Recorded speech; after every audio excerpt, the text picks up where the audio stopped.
Coincidence or miracle number 5.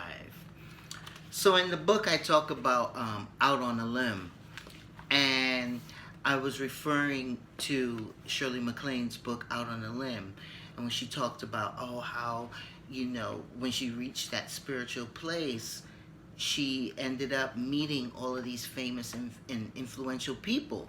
And the thing about that was that, in my mind, I was like, well, she's white and she's rich. And so, yeah, and I felt like that would never happen to me. But in my book, I talk about the situations like that. And since it's Michael Jackson's birthday, I just wanted to talk about my situation with Michael Jackson. I waited my whole life to meet him and to say something so amazing to him. And I just wanted to let him know that the reason why I am where I am and that I could be able to sit next to you is because of you.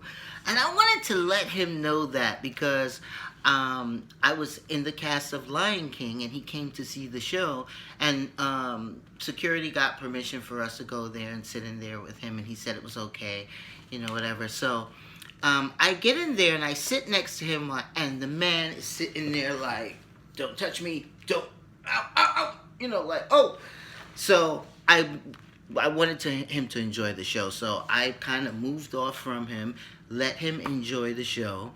And, when intermission came, I told him that the cast members wanted him to come backstage, so they could meet him.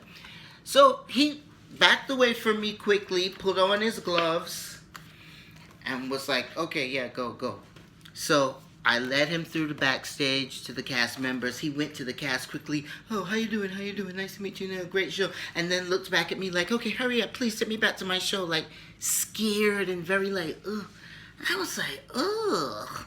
So I felt very uncomfortable going back up in the booth with him. Both me and little Simba, both of us were like, and we both were sitting there like, let's just leave him. So I'm sitting there, the show starts, the second act starts, and he's watching the show. And then little Scott, who was like 11 years old at the time, looked at me and leaned in my ear and said, he's not enjoying the show. Let's leave him alone. And I was like, you're right. I was like, yeah, let's leave him. Because it felt like he was uncomfortable because we were sitting there. And I was like, oh, that's not the Michael that I wanted to meet. But it's okay. At least I really did experience that. And I love that moment that I actually sat next to Michael Jackson through the first half of Lion King. It was so wonderful. And then during the second half, I went backstage and looked through the wings to see where he was sitting, to see if he was enjoying himself watching the show. And when I looked, I thought to myself, this man is so brilliant. You know what he did? All of the surrounding seats around him were all people that looked kind of like him. Very fair skin with dark straight hair or curly black hair. They all looked like it was a collage of Michael Jackson's. So you wouldn't notice him sticking out down there at the bottom. I thought that was so smart. I was like, okay, that's Michael. Oh man, happy birthday, Michael Jackson.